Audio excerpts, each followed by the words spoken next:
오늘은 대림절 넷째 주일로 역사 속에 오신 예수 그리스도를 기다리며 그 의미를 되새겨보는 계절입니다. 예수님의 오심은 삼중으로 오셨고 우리는 그 오신 주님을 기다리며 맞이하고 영접하고 믿는 이런 믿음의 의미를 가질 필요가 있습니다. 2000년 전 유대 땅 베들레헴에 하나님이 인간의 몸을 입고 오신 사건이 바로 성탄의 사건입니다. 많은 사람들은 예수님을 기다렸지만 예수님을 알아보지 못하고 예수님을 믿지도 않았습니다. 그 가운데서도 많은 사람들은 또 예수님을 영접하고 믿으며 구원받았던 백성이 되어진 모습을 보게 됩니다. 역사 속에 오신 예수, 그분을 기다리는 사람들은 그분을 믿고 영접함으로 하나님의 자녀가 되고 하나님 나라의 백성이 되어지는 것이 중요한 일이었습니다. 예수께서 육신을 가지고 33년의 생애를 사신 이후에 십자가에서 죽음을 죽으시고 부활하고 승천하셨습니다. 그때 주께서는 제자들에게 말씀하시기를 나 대신 보혜사를 너에게 보내주리라. 그 보혜사는 세상 끝날까지 너희와 함께 하리라고 말씀했습니다. 믿는 이들의 마음속에 찾아오시는 그분, 보혜사이신 성령님, 그분이 또한 믿는 자들의 마음속에 찾아오신다고 말씀하고 있는 것입니다. 누구든지 예수를 구주로 믿는 사람은 내 마음에 찾아오신 성령님의 감동하심과 역사하심으로 예수님을 구주라 믿게 되고 그 믿음으로 하나님 나라의 백성이 되어질 수가 있다는 사실입니다. 우리가 이 성령의 임재를 경험하게 되고 이 성령의 능력을 힘입게 될 때 우리가 이 세상에서 하나님의 자녀답게 살아갈 수 있는 그런 능력을 얻게 되고 힘을 얻어서 우리가 모든 세상의 유혹과 시험도 이겨낼 수 있는 능력 있는 그리스도인으로 살아갈 수 있게 된다는 사실입니다. 그래서 우리 마음속에 찾아오시는 그 성령님을 인정하고 환영하고 모셔드리는 일은 너무도 중요한 일이라고 말할 수가 있습니다. 우리가 살고 있는 이 역사는 언제까지나 지속되어 가는 것이 아니라 성경은 말하기를 이 땅과 이 하늘은 없어지고 하나님께서 새 하늘과 새 땅을 만드신다고 말씀하고 있습니다. 이 역사의 종말 끝에는 예수 그리스도께서 다시 이 땅에 오신다고 말씀하고 있습니다. 과거의 역사 속에서 오신 예수님을 그리고 현재 우리 마음에 찾아오시는 성령님을 기다릴 뿐만 아니라 오늘 이 시대를 살아가는 우리 모든 성도들은 미래의 역사의 끝에 다시 오실 그 주님을 기다리는 사람이 되어야 하고 준비된 삶을 살아감으로 다시 오시는 그 주님을 반드시 만나는 사람이 되어야 하는 것입니다. 그래야만이 믿음의 결국 영혼의 구원을 받게 되고 우리가 잠시 없어질 이 세상의 삶이 아니라 영원한 세계를 꿈꾸며 바라보았던 그 하나님 나라의 소망이 온전하게 이루어지기 때문인 것입니다.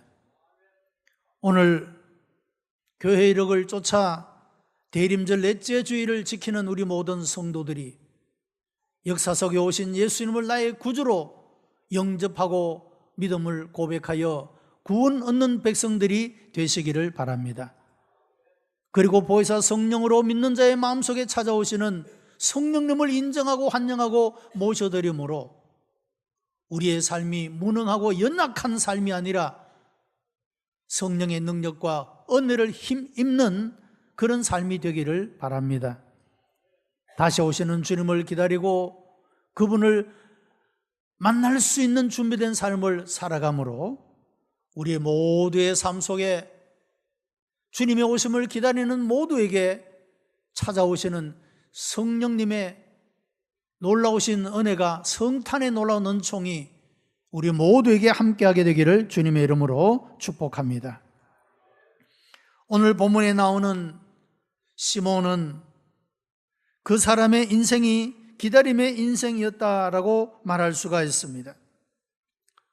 당시 이 사람이 살았던 개인의 생활과 시대적 상황은 매우 절망적인 그런 환경이었습니다. 개인으로 바라보면 그의 나이가 적어도 90을 넘어 100세에 가까운 나이가 많은 사람이었습니다. 그리고 이 나라는 로마의 압제를 받는 그런 나라였습니다. 그들의 삶 자체가 개인적으로 보나 국가적으로 보나 그 시대적 상황은 참으로 절망적이었다라고 말할 수가 있는 것입니다. 그럼에도 불구하고 그들은 절망을 희망으로 바꾸고 허물을 의미로 바꾸실 메시아를 기다렸습니다. 결국에는 그 사람은 예수님이 태어난 지 8일 만에 부모의 품에 안겨 할례를 행하기 위하여 성전에 올라오게 되었을 때 메시아임을 알아보게 되었고, 그 예수님을 가슴에 품고 감사하며 찬양한 것이 바로 오늘 본문의 내용이 되는 것입니다. 오늘은 기다림이라는 제목으로 우리가 진정 기다려야 할 분이 누구이며 어떻게 기다려야 하며 어떤 자세를 가져야 하는지를 우리가 이 말씀을 통해서 배우고, 다시 오시는 주님을 우리가 올바른 자세로 기다리며 기다리는 자에게 부어주시는 놀라운 은총을 힘입는 그런 우리 성도들이 되시기를 바랍니다. 시몬은 믿음과 희망을 가지고 기다렸습니다. 현실 속에서 구원하시는 하나님이 계시다는 흔적을 찾아볼 수 없었던 그런 시대, 그리고 그 자신의 마음속에도 평안함이 없었던 그런 삶 속에서 그들은 희망을 노래하기보다도 포기에 점점 익숙해지는 그런 삶을 살아갔다라고 하는 것입니다. 여러분, 사람의 나이가 많아진다는 것은 새로운 어떤 것들을 도전하기보다도 쉽게 모든 것을 포기하기에 익숙한 그런 삶이라고 말할 수가 있지 않겠습니까? 그의 나이는 점점 많아져 가고 삶 속에서 하나님이 계시다는 흔적을 발견할 수 없고 민족적으로는 로마의 압제를 받는 이런 절망적 상황 가운데서도 이 시몬은 절망하거나 포기하거나 낙심하지 아니하고 하나님이 약속하신 메시아를 기다렸고, 결국에는 그 믿음과 그 희망대로 예수님을 품에 안고 노래할 수 있게 되었다라고 하는 것입니다. 당시 시대적인 상황을 들여다보게 되면 지도층인 사두개파는 자신들의 이익을 위해서 로마의 권력에 붙어서 오히려 백성들을 억압하고 박해하는 그런 삶을 살았습니다. 바리새인들은 자기들만 경건하다고 자랑하면서 율법을 지키지 못하는 사람들을 정죄했습니다. 그리고 일반 사람들과는 상종하지도 않았습니다. 에스네파는 이것저것 다 보기 싫다 하고 언둔 생활에 들어가 버리고 말았습니다. 이와 같이 그 당시에 삶을 살아가던 백성들은 버려진 백성이었고 아무도 위로하지 않는 백성이었다고 하는 것입니다. 그 백성들에게 위로가 되거나 그들을 대변해 줄 사람이 아무도 없었다고 하는 것입니다. 역사적으로는 말라기 선지자 이후에 400년 동안이나 하나님의 말씀이 한 번도 그 백성들에게 들려진 적이 없는 암흑기였습니다. 교회 사가들은 말하기를 말라기 선지자 이후에 이 400년 동안을 가리켜 암흑기라고 그렇게 표현을 합니다. 하나님의 말씀이 없던 시대, 하나님이 함께 계시다는 흔적을 발견할 수 없는 시대, 그래서 그 시대는 어두움의 시대였다라고 표현하고 있다는 것입니다. 이런 가운데서 이 시몬은 모든 사람이 절망하고 낙심하고 포기하며 살아가는 그 시대 속에서도 메시아에 대한 희망을 가지고 살았다라고 하는 것입니다. 희망이라는 것이 무엇입니까? 어두운 터널 끝에 나타나는 빛과 같은 것입니다. 어디로 가야 할지 몰라 방황하고 두려워하는 그때에 그 모든 두려움을 이길 수 있는 용기가 되고, 현실을 포기하고 싶은 그런 절망적인 때에 하지 않을 수 있는 힘이 되는 것이 바로 희망이라고 말할 수가 있는 것입니다. 여러분, 희망은 슬픔을 이길 수 있게 하고 절망을 견디며 이길 수 있게 하는 힘이 되어줄 수가 있다라고 하는 것입니다. 시몬은 그 희망을 하나님께 두었습니다. 비록 나이가 많고 늙어서도 신실한 하나님께 소망을 두며 살아가게 되었다라고 말하고 있는 것입니다. 여러분, 오늘도 이 세상을 살아가는 우리들의 삶 속에는 시몬이 경험했던 개인적인 절망과 그리고 사회적이고 국가적인 여러 가지 절망들을 경험하며 살아갑니다. 그러나 우리가 이런 때에도 우리가 기억해야 될 것은 하나님께서 우리 자신을 손바닥에 새겼다고 담대하게 외치며 끝까지 나를 붙드시는 그 하나님 안에서 희망을 노래하는 것입니다. 하나님은 세상의 많은 사람들 가운데서 우리를 택하여 하나님의 자녀를 삼아 주셨습니다. 하나님을 아버지라고 부르게 하셨습니다. 자녀의 권세를 주셨습니다. 역사 속에 오신 예수님을 내 구주로 영접하는 그 순간에 하나님을 아버지라 부를 수 있는 자녀의 권세를 얻었기 때문인 것입니다. 뿐만 아니라 성령께서 우리 가운데 임재하시고 역사하심으로 우리로 하여금 하나님의 자녀답게 살아갈 수 있도록 우리들에게 감동과 지혜와 능력과 은혜를 베풀어 주심으로 말미암아 우리가 세상을 이기고 죄악을 이기며 어둠을 이기며 살아갈 수 있도록 역사해 주시는 성령님이 우리 가운데 계신다고 하는 사실입니다. 뿐만 아니라 우리는 다시 오실 메시아 그분을 기다리며 살아간다라고 하는 것입니다. 여러분, 오늘 절망 속에서 아무런 희망을 갖지 못하고 살아가는 사람들에게, 이 세상의 삶이 전부라고 말하는 사람들에게, 여러분, 이 세상은 잠시 있는 나그네와 같은 삶이요, 우리들의 삶은 언젠가 본향이신 하나님 나라로 들어간다는 이 희망을 우리 스스로 확신하고 노래할 뿐만 아니라 이 복음을 갖지 못한 사람들에게 이 희망을 전달하는 삶을 살아가야 된다라고 하는 것입니다. 사랑하는 성도 여러분, 희망은 하나님의 신실하심 속에 있습니다.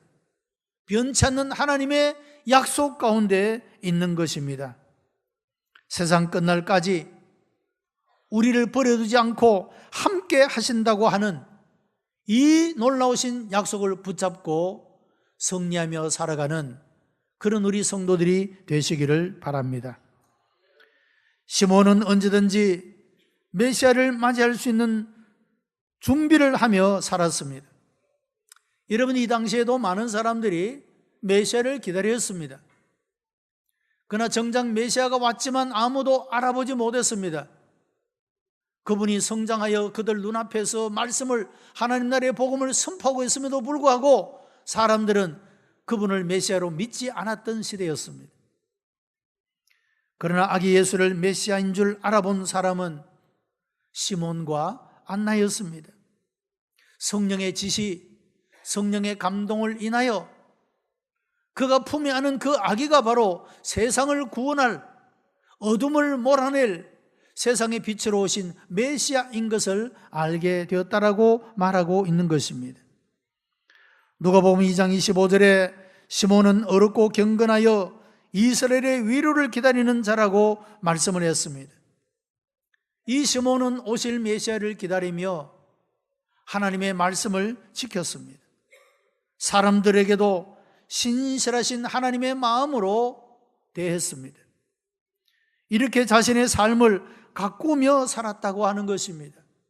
언제 주님이 오시더라도 그 주님을 맞이할 수 있는 그런 준비된 삶을 살았기 때문에 오신 메시아를 품에 안을 수가 있고 감사하며 찬양할 수가 있게 되었다고 하는 것입니다.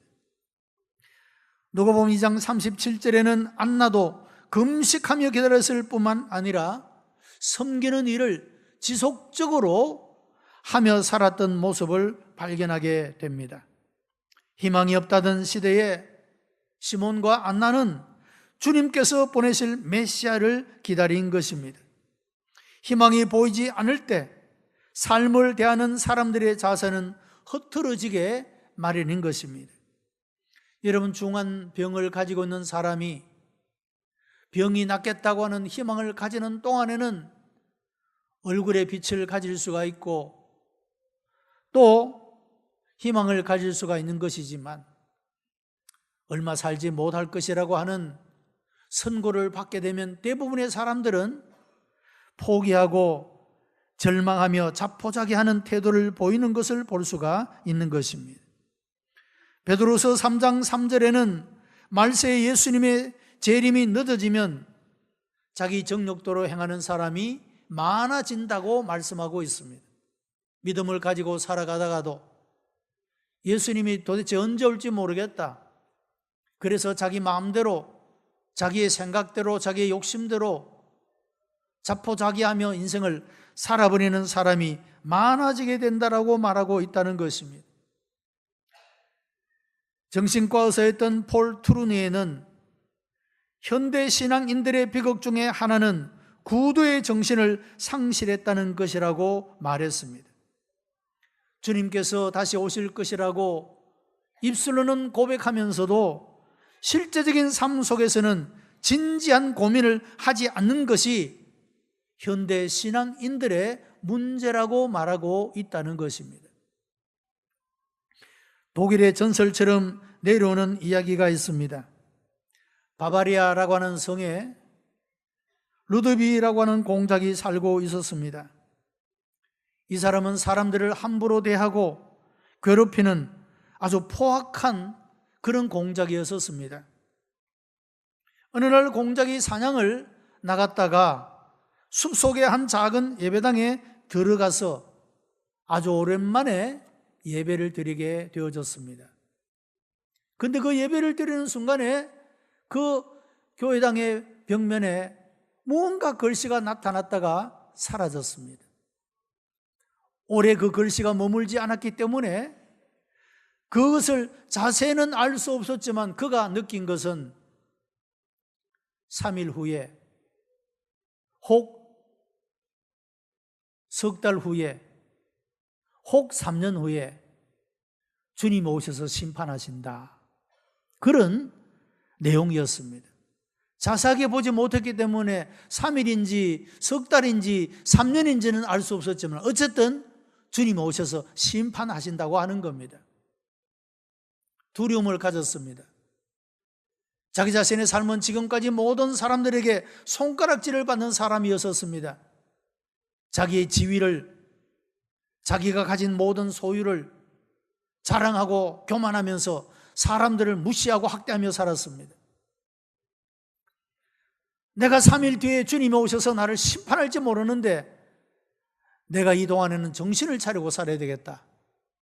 그래서 그날부터 자기의 가족들에게도 잘하고 자기 성의 백성들에게도 너무 잘하며 살았다는 겁니다. 3일이 지났습니다. 성에 올라가서 무언가를 쳐다보아도 아무런 변화가 없었습니다. 그래서 이렇게 생각했습니다. 내가 본 그것이 3일이 아니라 석 달이었는가 보다.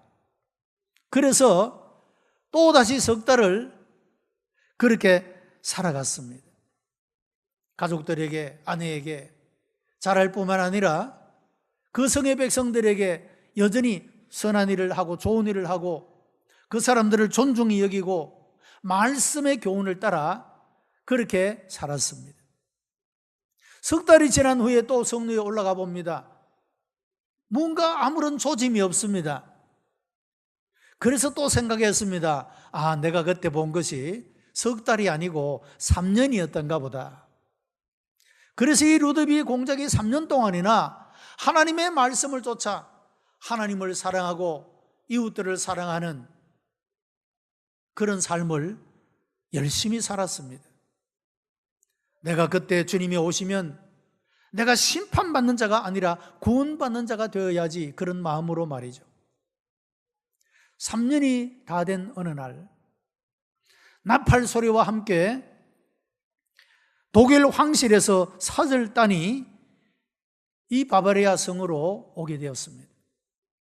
루드비의 공작이 무슨 일인가 하여 그 사절단을 맞이했더니 이 사절단이 이런 이야기를 하는 겁니다.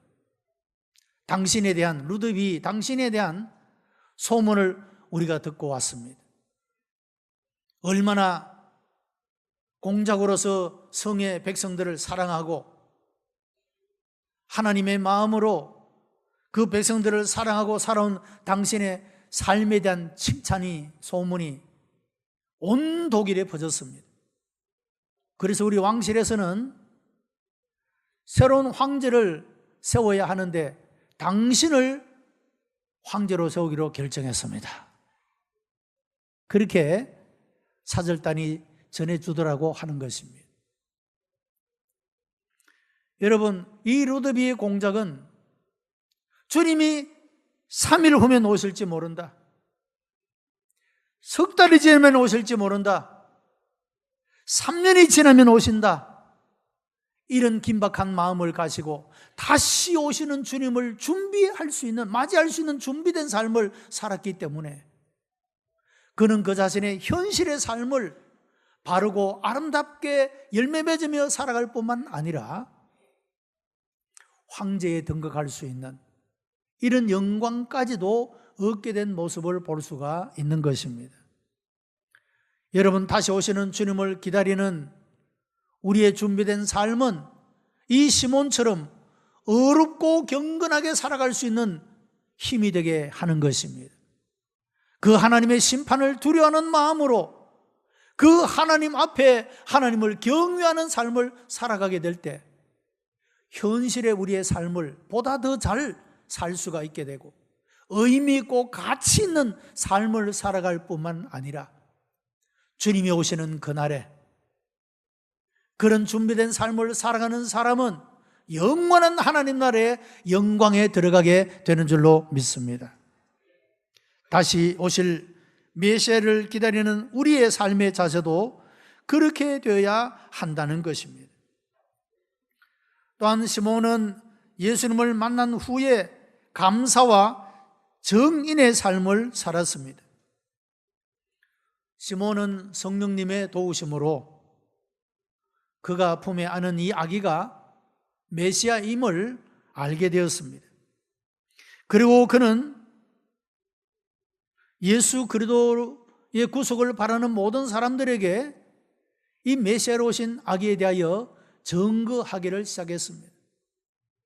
그리고 품에 안은 예수를 향하여 놀라운 감사와 경배와 찬양을 드리게 되었다라고 하는 것입니다. 자, 여러분, 시몬이 그 순간에 가졌던 감격이 얼마나 컸을까요?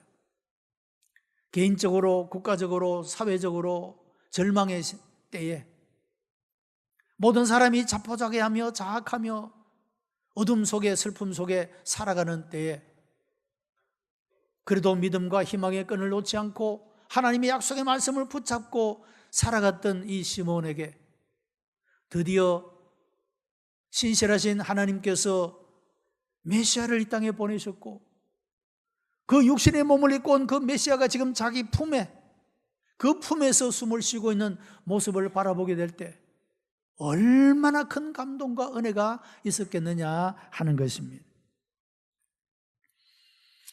얼마나 감격적으로 주님을 만나며 주님을 찬송하고 기뻐했는지 모르는 일인 것입니다. 사랑하는 성도 여러분, 우리는 어떻습니까? 예수 그리스도를 만난 감격을 가지고 있습니까? 아무리 보아도 구원받을 만한 자격이 없는 나, 버려져 아무도 돌보지 않는 나를 찾아오신 주님, 조건도 이유도 없이 찾아오시되 독생자 예수 그리스도를 죽이기까지 나를 사랑하셨던 그 하나님의 사랑을 만났다면 여러분, 우리가 어찌 가만히 있을 수가 있겠습니까? 경배드리며 우리의 마음을 다하고 정성을 다하여 여러분, 이 복음의 소식을 알지 못하는 사람들에게 이 성탄의 기쁜 소식을 증거하며 살아가야 되지 않겠습니까? 내가 찾은 복음의 소식을 증거하는 것이 진실로 구원을 맛본 사람들에게서 발견할 수 있는 그런 본질적인 모습인 것입니다. 감사와 정인으로서 사는 것은 어렵고 복잡한 일이 아닙니다. 여러분, 오늘날 어둠 속에서 이 세상이 전부라고 포기하며 절망하며 살아가는 사람들에게 이 세상은 잠시 머무는 나그네의 삶이요, 영원한 본향이 하나님이 우리를 위하여 예비하고 있다는 이 복음은 죽음의 절망 가운데 살아가는 사람들에게 놀라운 복음의 소식이 되어질 수가 있는 것입니다. 여러분, 우리가 전하는 이 복음을 통하여 많은 사람들은 예수께로 돌아오게 되고 그 절망에서, 그 슬픔에서, 그 고통에서 자유하게 되고 벗어날 수 있는 길이 열리게 되는 것입니다. 이 성탄의 놀라운 은혜가 먼저 우리들에게 확신되어지고 이 소식을 듣지 못하고 알지 못하고 믿지 못하는 사람들에게 증거하여 구원받는 자가 날마다 더해지는 이 아름다운 일에 쓰임을 받는 우리 복된 성도들이 다 되시기를 주님의 이름으로 축복합니다. 기도하십시다. 은혜가 풍성한 하나님, 감사와 찬송과 영광을 하나님 앞에 올려드립니다. 주님의 재림을 기다리는 이 백성들에게 역사 속에 오신 예수 그리스도가 우리의 구주시며 우리 마음속에 찾아오시는 그 성령님이 세상 끝날까지 우리와 함께 하시며 우리를 하나님의 나라로 인도해 주실 그 하나님을 기다리며 살아가도록 은혜 주시니 감사하옵나이다.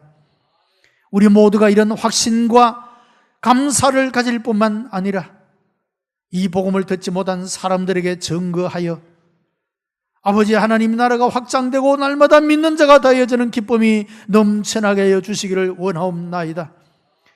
절망 속에 있는 사람들에게 희망의 빛이 비추어지게 하시고 어둠 속에 있는 사람들에게 밝은 빛을 비추어 주시어 포기하거나 절망하거나 낙심치 아니하고 하나님을 희망하며 노래하며 살아갈 수 있는 하나님의 사람들, 또한 하나님의 만드신 사람들이 되어지도록 역사해 주시옵소서. 이런 놀라운 성탄의 은총이 온 누리에 가득하도록 우리 주님 역사해 주시옵소서. 예수 그리스도의 이름으로 기도드리옵나이다. 아멘.